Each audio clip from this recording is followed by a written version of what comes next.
Every time I hear her talk, I think, oh, how did you even happen? I think she's a miracle. And all of my other children are miracles as well. It's just in a completely different way, in a different manner. And my child isn't the same person that she was when she was younger. And I love the woman that she's turned into. Love is love.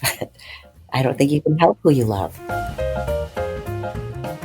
That was Peggy in Florida from our last debate about whether it's okay to have favourite children.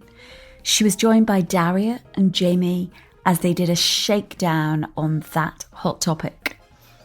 Turned out listeners loved what they heard. Here's some words from one.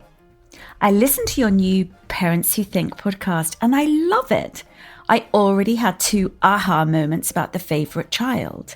The fact that it can be a temporary thing and each child can have their chance at it, but also that it's worse to pretend to not have one if you do.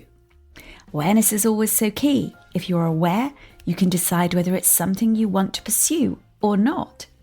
I'm confident your debates will give parents food for thought to make their own decisions. Well, thanks for taking the time to write to me, Angie. And here's Lisa, who sent me this. I binge listened to the 3 episodes of Parents Who Think last weekend, so I've been meaning to message you since then. Well done. I loved them. I thought it was brilliant. I left you a review, 5-starred you and left you a review. Really original format. I haven't heard anything like it before. And actually, I think the sort of question-answer format does need a shake-up. So yeah, well done to you. Congrats. I hope it's going well and the feedback's good. I'd actually wondered if people would listen to all 3 in a row or listen to them separately. And then I saw on the weekend you'd released the all-together version. Loved listening to your kids as well. I loved all their perspectives. You've done such a good job. I'll be listening to the next one when it's out. We're starting out on episode 1 of 3 in our next debate today on Are We Creating Mollycoddled Kids? Now, before I forget, for listeners outside the UK, replace spoilt in place of mollycoddled. So that's Are We Creating Spoilt Kids? I'm hoping this debate isn't going to be as emotional for me as the last one. By the way, all 10 of my kids are still talking to me after what I said about favourites in our family. I'm Danusia Malina-Derben, and if you're wondering how PWT debates work, we follow a structure, by the way, so everyone gets a chance to say their piece. And this is the first time we've met, so you're wondering who I am, etc., etc. Then circle back to the episode called How PWT Debates Work. You'll get everything you need in that 10-minute mini episode. Now, if you want to read something on me instead, pop over to my wanky day job bio on danusiamalina-derben.com or find me on LinkedIn to connect if that's your thing. For my night job, it's all over on the Parents Who Think Substack. If you put Parents Who Think Substack in your search engine, it'll come up. Come for the content. Probably stay for the community that's building really nicely. Anyways, that's that. Let's move ahead to the debate, shall we? I'm bringing you 3 parents with strong opinions on mollycoddled kids. What's this topic about? Let's try to understand why we're even debating it. Here's a quick intro. Historically, childhood was about limited autonomy, with children occupying subordinate roles within families and societal structures. The Industrial Revolution brought a huge shift in perceptions of childhood as education and child welfare highlighted the importance of nurturing and protecting the young. But it wasn't until the late 19th and early 20th centuries that childhood was romanticised and idealised, mainly influenced by the emergence of child psychology and the increase in children's literature. Now, the notion of childhood as a period of innocence and purity became deeply ingrained in Western white cultural narratives, perpetuating the myth of childhood as a kind of utopian stage of development. Well, that's part of the backcloth, but it isn't such a simple picture. For example, Black communities have always had their own visions of childhood. Black thinker Frederick Douglass famously observed that to be a child in his time was to exist as a labouring thing, and that white children were allowed to mature out of servitude. Black children enjoyed no such future. Now, political uses of childhood innocence in the cultivation of a racial order have been explored by many writers and academics. Professor Robin Bernstein talks about how American white supremacy is reinforced through what she calls the attribution of innocence and the capacity to suffer to white girls. Whereas the pure, tender and innocent white girl is deserving of protection, black girls are disqualified from all those qualities. That's what she says. By the early 20th century, the presumption of innocence was more or less exclusively the province of white children. The relationship between childhood and innocence is not a given, is it? Although many speak of it as if it is. Now, this PWT debate doesn't cover the vast terrain of the privileges of creating mollycoddled kids. There are children who are denied protected childhoods. We don't attend to the question of who has been and can be mollycoddled in this recorded conversation. I'm aware of this, and I'm committed to creating a PWT community here and in Substack that includes more voices and perspectives. Trust me when I say I'm working on this. Now, having said that, I'd like to think we can agree that children need security and comfort in this uncertain world. By providing a nurturing environment where their needs are consistently met and their safety is prioritised, parents instill in our children a sense of trust and stability. This foundation of security is the bedrock on which children explore and navigate this complex world around them. On top of this, most, if not all, parents want strong bonds between ourselves and our kids. Through caregiving and protection, parents demonstrate our unconditional love and commitment to our children's well-being. This deep emotional connection lays the groundwork for healthy attachment relationships, which are crucial for children's social and emotional development. By feeling secure in their parents' love and support, children are better equipped to explore their environment and form relationships with others. Research tells us that mollycoddling involves shielding children from hardships or discomfort, because making sure they're comfortable and happy is the big aim. It's why I mentioned the change concept of childhood as the context for this conversation, for this debate. Parents who mollycoddle kids intervene loads in their lives.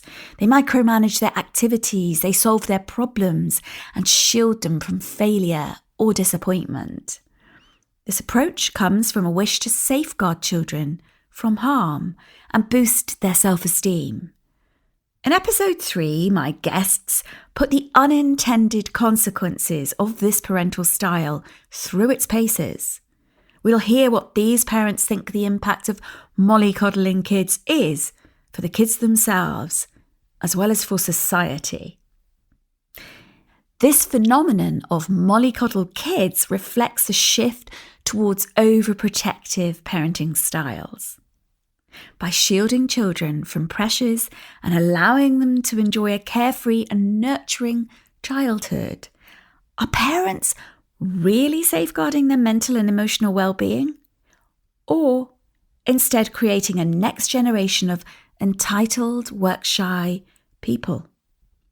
Does excessively sheltering children from adversity, challenges and discomfort promote resilience, problem-solving and independence, or not? Do we need to nurture a generation better equipped to thrive in our ever-demanding world? But how exactly do we strike a balance between nurturing and challenging children, empowering them to navigate life's complexities with confidence and resilience? Is this balance even needed? This debate invites you into the nitty-gritty of three parents' lives. They share how they define mollycoddling, their well-intentioned reasons why they do or they don't mollycoddle their kids, and the inside of how that plays out.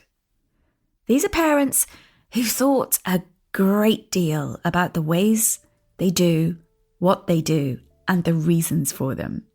It's raw, no fluff sharing, and I can't thank my guests enough. Let's meet them, shall we? Now, I ask every PWT guest to record their life story in 200 words max. That's a tough gig, I can tell you. It's really tough to do that in 200 words. My only other pointer is to steer them away from a career bio type thing. We get enough of that performative stuff. Meet Nicola in the southwest of the UK, Tanya in Florida, USA, and Rosie in the southeast of the UK. So I'm Nicola, I'm 43, I'm a leap year baby, so that means I am 11 in a couple of days. I am very strong-willed, hard-working, a young mum and business owner. I had my first child at 19 as I was training to be a midwife. So, got 4 boys, 25, 24, 14 and 13, and 2 granddaughters to the eldest. I'm a wife, a doggy mum, self-confessed fitness freak, love the gym, love working out, and a skin geek. I can talk about skin all day, all night. Travel enthusiast, I love booking a holiday. I think I get more fun out of actually booking the holiday. Foodie, you're not going to find chicken nuggets or beige on my plates or serving to my kids. I think Mikey, his first food that I mushed up for him was Kobe beef. Bit of OCD, I love things in their own place, got to be clean, and I love to hoover at least 3 times a day.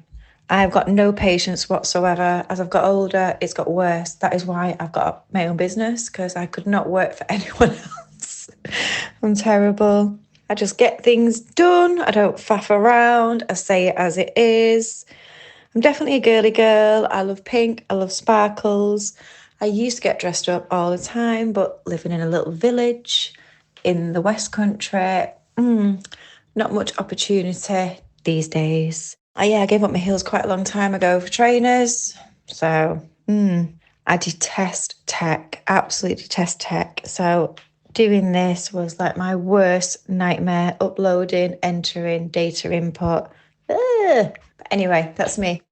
My name is Tanya Hackney. I'm a wife of 26 years to my high school sweetheart, mother of 5 amazing kids, liveaboard sailor, cautious adventurer, ukulele player, award-winning author, amateur artist, shower songstress, avid reader, nature lover, and Jesus follower. I have a lifelong love of travel, of seeing new places, meeting new friends, and eating adventurously. From cross-country road trips with my mom, dad, brother, and sister, to solo travels in Europe during college and a honeymoon in Mexico, the travel bug bit early and hard. Bored with our suburban lifestyle, my husband and I sold our house with the white picket fence outside Atlanta and moved to Florida to enact a 5-year plan that would see us get rid of most of our stuff and move on to a 48-foot catamaran with our 4 kids under the age of 8. In the years since we bought sailing vessel Take 2, we added a 5th kid, traveled all around Florida, up and down the east coast of the U.S., across to the Bahamas, and all over the Caribbean, all while working from home and homeschooling our 5 kids. Am I crazy? Probably, but sanity is overrated. I'm Rosie Sherry. I live in Brighton in the UK. I'm a mother to 5 children, aged 6 to 20. If I was to describe myself, I would probably call myself a reckless mother. And I say that partly in jest because that's what a newspaper once called me. But really, it's a phrase that I've embraced, so to speak, to show that actually I love being me and I love being a founder. I love having my business to run. I love being creative with my business. I love being different with how I do business. And I do this through the love I have for the concept of community building. So community is at the heart of everything I do. In addition to that, we're home educating family. So that very much impacts how I run a business or even how I choose to learn as well. Before we move to the Say It in 6 segment, where guests sum up their opinion on the debate topic in just 6 words, shall we get my dishing the dirt part done? This is where I dish my dirt on the debate topic. If you listened to the last debate, you'll know I found that one agonising to cover. It's one thing talking about a topic generally, and another talking about it from the insides of our family, right? I see this a lot when I hear from people wanting to be a guest on this podcast. They're ultra keen, but then I stress that I'm open to people who will spill the tea on what's really happening, not what in principle they believe should happen when we raise our kids. It becomes a bit awkward when it's a parent coach who wants to come on to talk theory but won't open up about their own experiences. That's a no for me. So one of the reasons, for instance, Daria's voice is so powerful in the "is having a favourite child okay" debate. She's an eminent psychologist who shared her real life struggles as well as her wisdom. First, you know I like to connect how we raise our kids with how we were raised. Even if that connection is that we do the total opposite of what we experienced, there's a link. In episode 3, I'll share on whether I mollycoddled my children or not. For now, here's a few words about mollycoddling and my childhood. I grew up on the edge of Dartmoor, and to get to school, I had to catch 3 buses. If I missed one of the connections, it was a 30-minute walk across bleak moorland in all weathers. I did that walk hundreds of times because my parents left it to me to make the bus connections work. Even when snow hit or connections didn't mesh, it was my job to make things work. Living in a place where transport was hard meant if I wanted to do anything much, I either had to rely on my parents or get canny. My mother passed her driving test, but chose to not drive despite where we lived. My Polish father worked from early morning through to late night. His work ethic included little rest. Sundays were for church and a roast, sometimes an adventure in the car. There was another reason my father wasn't available to ferry me about. I used his taxi and goodwill up because of my frequent dance lessons in the nearest big city. In order to get his buy-in on these journeys, I promised him in a fit of naive optimism that I'd make him proud, which became part of an insane pressure that led to me securing a scholarship to the Royal Ballet. I now feel for my dad, who was never where he was meant to be at the right time. I hung about waiting for him, never quite knowing when he'd arrive to collect me. He'd get there when he could. Not a thought for the situations I had to resolve as I paced street corners on dark winter nights. To add to the jeopardy, I refused to wear my spectacles on account of being called Specky Four Eyes too many times. And so I couldn't see who was who in which cars. I adopted a blanket smile for everyone, just in case it was him. You can imagine, it led to misunderstandings. Was I mollycoddled? No. My parents adopted me in their 50s. They were grandparent-like, and I wondered what it would be like to be one of my friends with their young, fashionable parents. My mother was way more blue rinse than blue jeans, and my father was making money and sipping vodka. Old-fashioned, and of the ilk that you don't grow character by having anything given to you on a plate. I had a lot of freedom within limits. The moors were mine. In the summers, I'd build a secret house, and the Dartmoor ponies were my pets. I showed I could be trusted to walk across that portion of moor umpteen times, and the newsagents and the other small shops were there. My brother and I were expected to do chores, but it became obvious I was being schooled into domestication in ways he wasn't. The assumption was that he would have a wife in the future who would take care of such things, whereas I needed to know how to be a domestic manager. My 2 oldest brothers had already left home, but my brother was given hobby or leisure time, whereas I went to school, learned how to run the home, and my dance was my hobby. Except it wasn't. It was an abiding passion I worked hard at. I adored the rigour of it, plus the disciplines of crafting classical form and technique. On the plus side, my mother had a couple of secrets she shared with me. She loved wrestling and horse racing. On days when her hot flushes needed fanning more than ever and she fancied company because she was lonely, she'd keep me off school and we'd watch a race or two on the telly. We'd fake bet. On those days, she'd offer up the kind of mollycoddling that suited her and gave me something like a holiday from archaic expectations. And all I can say is she became a different woman when that wrestling came on. I liked that a lot. And that was my kind of being mollycoddled by my mother. My father's life hadn't equipped him to ever consider mollycoddling as an option. His escape from a war camp as a young boy left deep wounds. And I'm trying to think what he'd say if I asked him now about this. His vodka drinking? Or was his way to cope with horrors he'd witnessed and taken part in? His bit of frippery, and if you like mollycoddling, was that he used to lift me up, pop me on the kitchen side and say, "Danusia, you're cooking a munya. What are you?" He'd make me repeat the word, cooking a munya, and we'd laugh. I used to ask him what that meant, and he told me, it's a girl who's untamed. That was my mollycoddling. Let's move straight on to Say It in Six with Nicola, Rosie and Tanya. So you say it in six. Say it for me, Rosie. Yeah, my say it in six is, whose standards are we measuring by? So by this, I mean, I guess everything about me is rethinking the status quo, rethinking my life, not being happy with the status quo, to be frank. Rosie kickstarts this with a philosophical say it in six. Whose standards are we measuring by?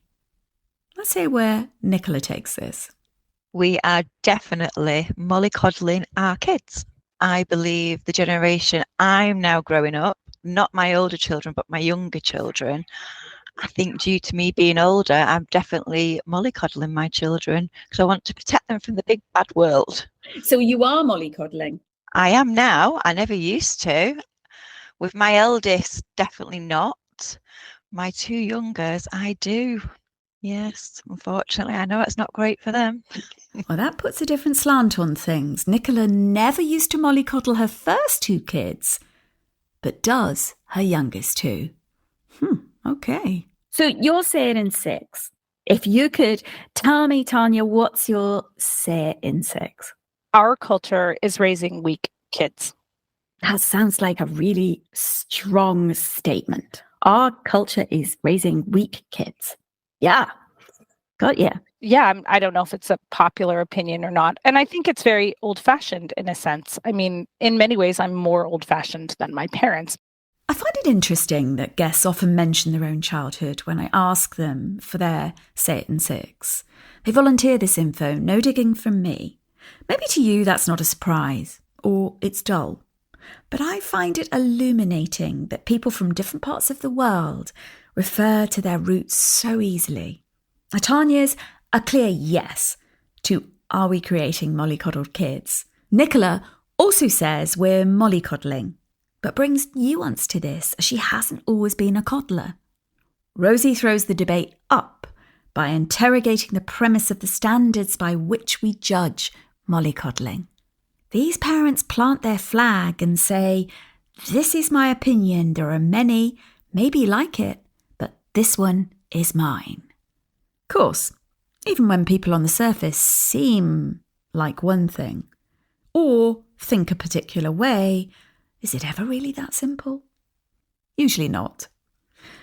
I've got this feeling we're going to get a lot out in the open in this debate. It's an inkling, nothing more yet. Let's get into the pea that fits me segment. The P that fits me is where guests name whether they think their opinion is predictable, progressive, or polarizing. This is their view of their opinion rather than how they think other people will perceive them. Even that's sometimes tough to disentangle. I mean, none of us are immune to considering what others will think of our opinions. You'll hear more on that later in this debate. Before we hear the P that fits today's guests, a quick recap on how those Ps are defined. It's basic, we're really not getting scholarly about it. I share definitions, by the way, with guests before we speak. So predictable is a commonly held opinion by lots of people. Progressive is a forward-thinking opinion that possibly expands predictable understanding. And polarizing, it's an opinion that's more extreme in relation to predictable thoughts on the topic and probably goes beyond progressive ideas. These opinions might also elicit strong response. Now bear these definitions in mind as you hear which P guests choose. Tommy, when we look at the P that fits me, which one did you choose? Were you predictable, progressive, or polarizing? I said that it was polarizing. It's a polarizing opinion because I think I'm now so old-fashioned that that I'm countercultural. When I say that I raised my kid on a sailboat and tell people what they were allowed or not allowed to do, they're usually shocked. We did a whole year without screens, for example, which is just shocking in this day and age. While people we might kind of look around us, employers might look around and say they're having a hard time finding good employees who know how to come to work on time and get a job done, or they're spoiled and they ask for things that they shouldn't ask for. I think people might look around and agree that we're, collectively mollycoddling our kids. The alternative parenting styles that might prevent it might seem like a step backwards. I think that is what they find shocking. They might agree with me, yes, we're mollycoddling our kids, but if I start telling them what they should do not to do it, that part would be polarizing. I put it to Rosie. In terms of the P that fits me, which P does fit? Which P fits me? Yeah, for you. I believe I selected the polarizing. Polarizing, yeah. Yeah. I was in between progressive and polarizing. What swung it towards polarizing then? I guess it's my strong opinions, strong need to do things differently, which causes friction sometimes.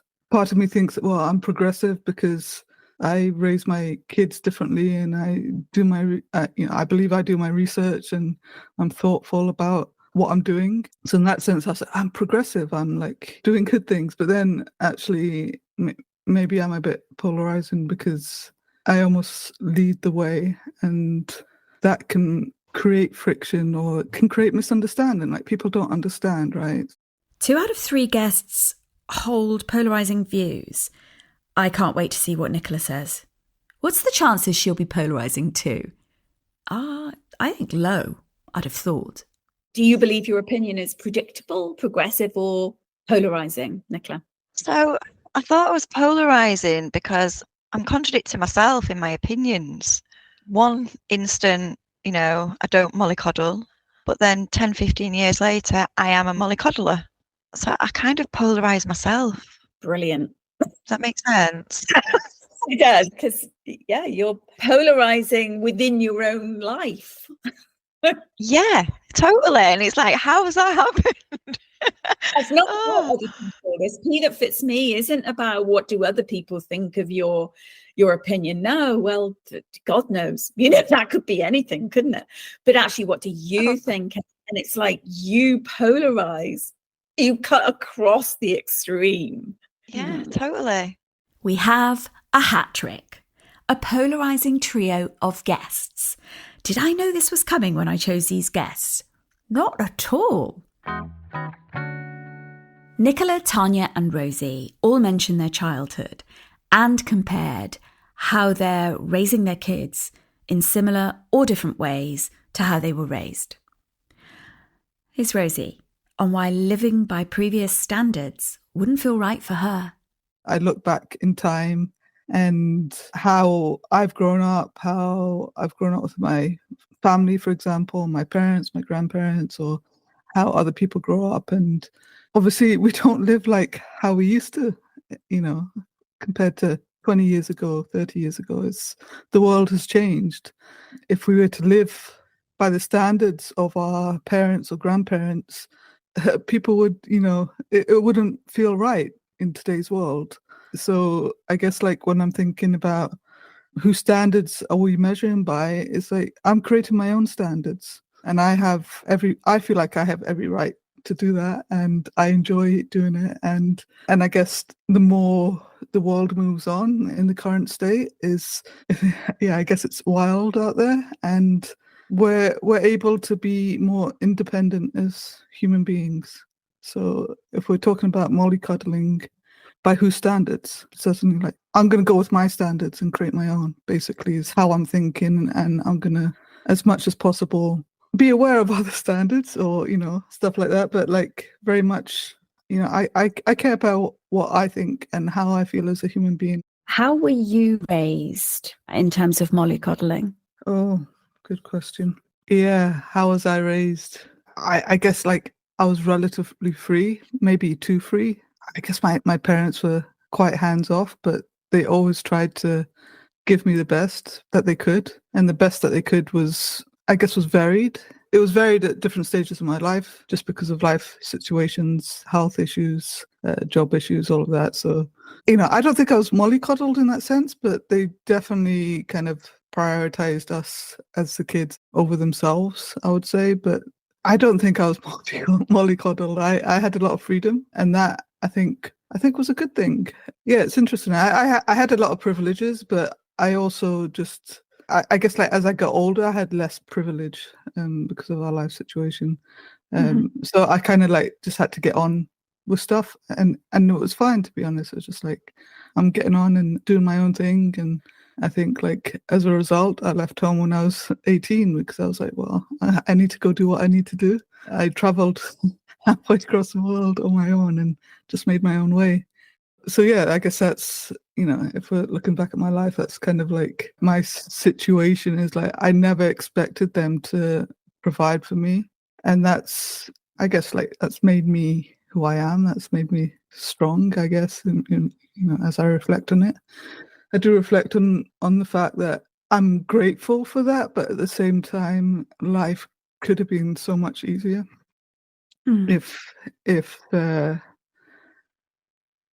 wouldn't say it was mollycoddled, but if they had like planned a bit more, had more, like a bit of forward planning. But I also appreciate in life you can't always do that. What do you mean by planning? We moved around a lot. We traveled a lot. I guess I would call my mom very ADHD-like. Now that we have words for it, and now that I know more about myself, I'm definitely a person that likes more structure. So like we moved around a lot as a family, because it's hard, like moving around and like starting essentially over again, time and time again, new friends, new school, or new whatever it is. It's a lot to manage. How does that relate to mollycoddling, do you think? That mobile, hard starting again life as a child? It's, the constant moving, I guess. It's like, how can you focus on the child when you're constantly moving around and constantly have like all these things to manage, and like, money worries as well often come into it. Yeah. And I guess like when I was setting up my life, I almost wanted to do the opposite. I was like, I'm staying in one place. I don't want to move around. I don't want to start again. It's exhausting for me. And I want to be able to have a life where I can give that structure to my kids, or give that foundation, that place. Yeah, so it's interesting you've swung the other way and made a pact with yourself to provide that static foundation for the kids, for yourself, but also for the kids. Rosie left home early to make her way, to do what she needed to do, and to settle in one place. My mum tried to mollycoddle me, but I think we butted heads because I was so independent and wanted to be a grown-up far too early. I mean, I left home at 16, but then because of the things I was doing, she really overcompensated with the other three. They couldn't do anything. But I think they were quite happy. They were totally different to me. Whereas I wanted to be out in the world doing what I wanted to do. They were quite happy being at home and mummy and daddy looking after them. So, yeah. So you refused Which to I be suppose Molly. I refused, yeah, because I was a big grown-up girl and I knew everything by 12, obviously not. And I just saw my mum when she was being a bit overbearing as being overbearing, but it was just she was trying to protect me from the big world that I thought I knew, and I didn't. Even now, Nicola doesn't want to be mollycoddled. She says this about one of her siblings. My younger sister, it's not a nice thing to say, but she's wet behind the ears. She's 33, only just passed a test. If her husband's out of town working away, she has to be at my mum and dad's because she just can't cope with life. And it's like, grow some love. And she's the baby of the family and being pampered to every whim. I just couldn't be like that. What was it that made you want to escape that protection? Obviously, you didn't understand it for a start, but what was it compared with your siblings? So I was just so independent and I felt like I was being suffocated, and everything I wanted to do, I was very daring. I wouldn't think of consequences. If I wanted to do something, I'd just go do it. My mum is totally polar opposite to me. She worries about everything. I mean, walk into the shop, you might get killed apparently, which you can, but you don't have to worry about that, do you, at 12? So I was always sneaking off to Manchester city centre. I'd go down to the bottom of the street, jump on a bus on a Saturday and have a great Saturday afternoon in Manchester without my parents knowing. Then I'd get in trouble on return and I couldn't see, I was fine. I got to Manchester, I had my fun, I'm home safe, what's the problem?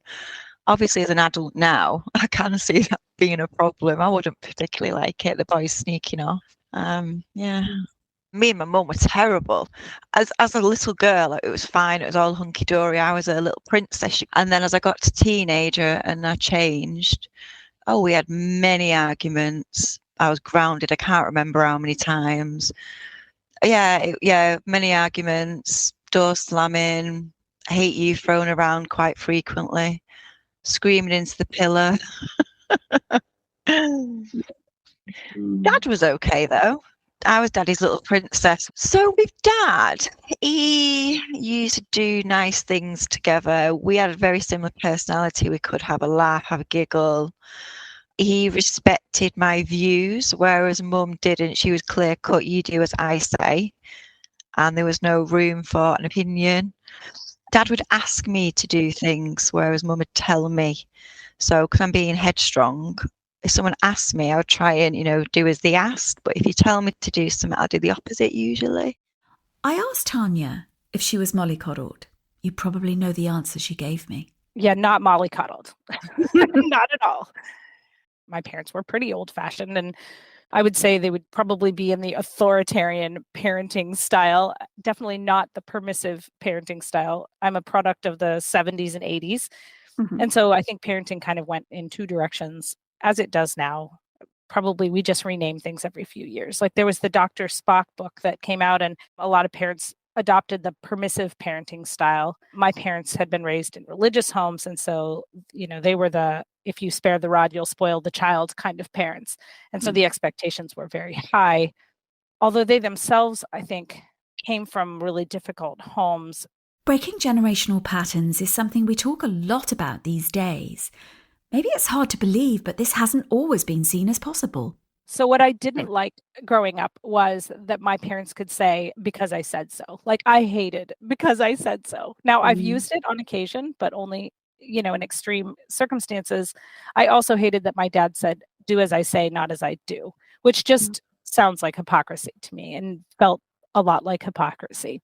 I now see that he was saying, I have screwed up and I don't want you to repeat my failures. Like I can hear as a parent now what he was trying to say. At the time, I just thought like, well, then set a good example and then you won't have to say that. So I actually didn't like the way that they disciplined, but I appreciated that they set the high standard. So I wanted to set the high standard with, without the hypocrisy and without the silence.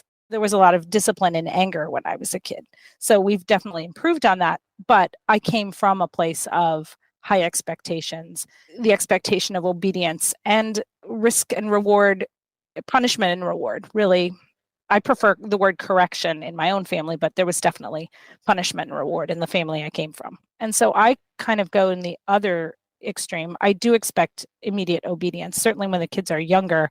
As they hit the teenage years, we're moving into a more equitable relationship. So obviously the relationship changes, and you're not threatening to spank a 12-year-old. If you have to spank a 12-year-old, you did something wrong when they were 2. So the relationship shifts. But when they're little, we said obey first, ask questions later. We never said obey without asking questions. I'll say this, there's been improvement in every generation. I would still call my core family pretty dysfunctional, whereas the family that I created is functional. I hope you'll join me in episode 2 when we hear these 3 parents get up on their high horse on what they think about mollycoddled kids. Here's last words from Rosie, Nicola, and Tanya. My education choices is very much about mollycoddling as well. You're not being hard enough on your kids. You're not working them hard enough. You're not pushing them hard enough. And that's all related to mollycoddling. This is a good example. I was getting very stressed out. I had 2 months of invoices I need to input, and the computer wasn't doing what it should have been doing. So I had a meltdown. I cried, had a tantrum, went to the back garden, and on the patio, obviously the dog had been to the toilet. Whereas usually I would clear that up, just get on with it.